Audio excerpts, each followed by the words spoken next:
Ya pasa bongisa mboka bongisi famille. Quand bino bozota na note. Bowela ote. Dans cette vente biso to raisonner république, to raisonner bande pour la mission. Tu as pris on n'a pas de sécurité. Nanga que ba sama sécurité pour ma bezali. Ma bezali. Monsieur Nanga, il n'y a aucun dialogue qui puisse changer la vie des Congolais. Oui, oui. Bah, accord na yo zolukawana namba olia. Biso ko yareka manduki ya ko esali. Obo mayo beta na masasi obo mayo nanga omokufa misu ezotala lolemo libanda. Oui, oui. Paul Kagame, Hitler d'Afrique, la marionnette de la communauté internationale, et Tobu, Epler, Aïe, Fatih Ndegel. Kagame va d'abord négocier avec les FDLR. Négocier d'abord avec les FDLR. À négocier dans le pays de FDLR. Sinon pas, avant que Fatia Longo na pouvoir na Mboka au Congo, Yokolongwa. Nous allons renverser le pouvoir. Bakola raté depuis 94. Tilelo. FDLR bazalaka milenge. FDLR pour renverser pouvoir, pour renverser en bien. Kagame au Mazalate avant que Fatia Olongolo na pouvoir. Mais en plus de cela, bon matabo kita. Mon ami il a un stade moi il qui m'a cassé tomber la maille. Donc ma 2028 to content souté. On a un système. So guerre s'il de ba deuxième mandat fa. Souci na biso to content na 4e république pour to changeant. To changeant. Et matai kita parce que ya liboso ezake makambo ngo bazo sala oyo. Eza pona nini pour empêcher les changements. Oui. Yango ba lobi no to attaquer na nous déjà na janvier awa.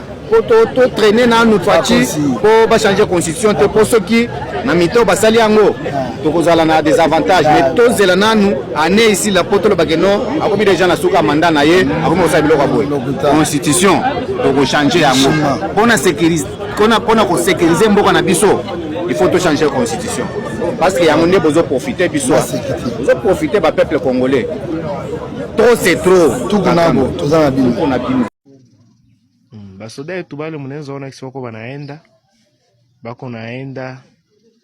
de milliers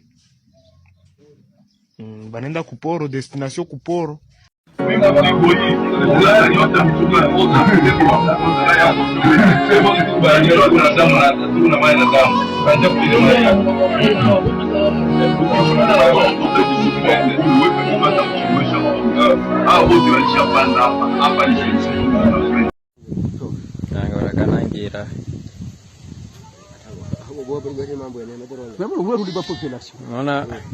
Naona mustari ya ba grand maître kisi wana avancer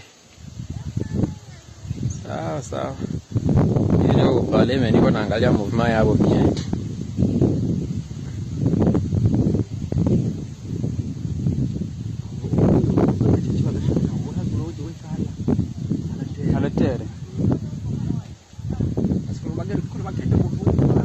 voilà la direction yabo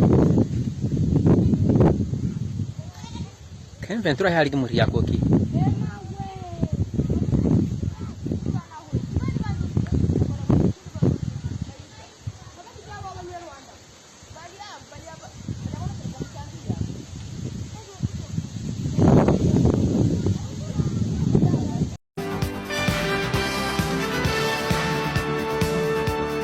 président de la République aye ko remplacer papa na Yakoufi babemba bakangi barubero bazabu ba rébellion za ebele. Kabila a accepté de perdre la petite raison, non pas par sa volonté, ezaki par contrainte. Aboni ke kotoyo bembazu kotoyo barubero baza koto, c'est vrai que ngana zo gérer Kinshasa mais les choses ne vont pas marcher. Il a accepté de perdre la raison, tout le monde baye bavandi. Kabila avait perdu dans le temps la petite raison pour avoir la grande raison plus tard. Tant basali 4+1 après Yango va organiser l'élection. Qui est resté plus fort? C'était Kabila. Accepter de perdre la petite raison pour avoir la grande raison. Je ne vais pas aller dans les détails. Bato Baza averti peuvent lire entre les lignes et comprendre. Wapi basi asa, basi o Salomo akataki likambu. O bayaki na bana. Moto ayina mwana babi bakata kaka mwana toka bolabite. Yozo mwana na mwana kayata pa na yo. Ba compagnie mukolo mwana nani? Est-ce que bakolo Congo bazali? Quel héritage vous allez laisser à ces enfants? À nos enfants, vous allez laisser quoi? L'isolo nini bokobeta période ngo ezalaka ndenge nini? Ezalaka période au Congo ezalaka balkanisé, ezalaka période au Congo babotolaka biso mboka, et yaki période nini? Même l'unité, populariser la guerre pour permettre à la population de s'attaquer contre l'ennemi. Ça passe par l'unité en interne. Sans l'unité, vous n'allez pas arriver. Faites cette unité-là. Unité ko benga bino bo benga nanga kota na ndaku. Ba kosa ki okota na ndaku. Zonga makasi. Ba bandako yebisoni na nzela. Baloba na ngato bo mamutubo. Baloba ki to salabo. Baloba ki to salabo. Allez, zonga kuna na sim. Bandeko no ba kendo bunda. Faut avoir de la sagesse dans tout ça. On a besoin de la sagesse maintenant. Si vous ne voulez pas les dialogues en interne, vous ne voulez pas vous parler en interne, Bolingi spectacle est désolant, alors les conséquences néfastes sont à la réelle. Advienne que pourra. Bonjour groupe. Bonjour Lisusu Baiki. Vraiment on a ouvert makambo za ko beba. Botala ka vidéo na otinde la bino. Biso Baiki nyonso toza déjà awa. Toza na frontière ya Burundi. Toza na frontière ya Burundi. Tozo kende vers Burundi. Ndenge na oki. Ba yebisi ba militaire nyonso. Bazonga bakende na poro Kalundu biso ba policier toya na frontière. Il paraît que tozo katisa. Nde citation ezali siko. Bokomona ka vidéo ana bomona ka baike nde batandami. O nyonso zomona baike. Alors oninga so salinga mabe na ko inote me na pusi yo musika. Ukupusa raka pembeni na ngati na ini yote me na pusi yo pour toi vision mon côté. Mais alors, quand vous entendez le chef politique de la rébellion, Corneille Nangaa, dire « Notre objectif, c'est pas Goma, c'est pas Bukavu, c'est Kinshasa ». C'est quelque chose que je crois est un bluff. Vous n'y croyez pas? Est un bluff typique de ces situations. Je ne crois pas et je crois que ce serait une chose absolument inacceptable. Je vais en venir au Soudan. Bato ya Bukavu bazali awo solola na Bukavu pesa mbote na bandeko na tuna makambo na bango esili toboyi moto oyo azali traître na kati na biso po ba traître nyonso bakokufa losambo oyo eza kosambelama na basali na Nzambe yo moto nyonso oyo kozwa mbongo po otangisa makila ya Kongole yebaka kokufa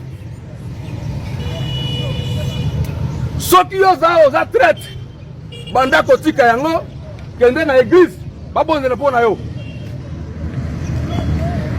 bozo date ya lelo bebo tala na moteur na bino bomona air na zakoloba makambo moto nyonso akosala trahison na Congo po bakongole bakufa akokufa pe akolakela mabe tina 4e génération na ye. Amen.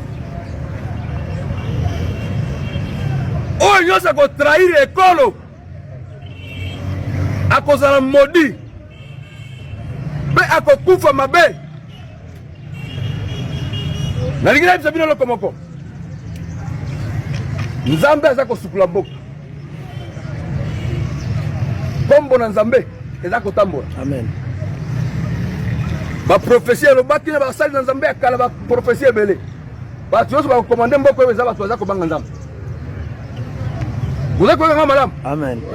Basora ya mboka oyo bakosebelisa mboka oyo eza basora za kubanga Nzambe. Soki oza traître yeba ko kufa latino eza luiwa.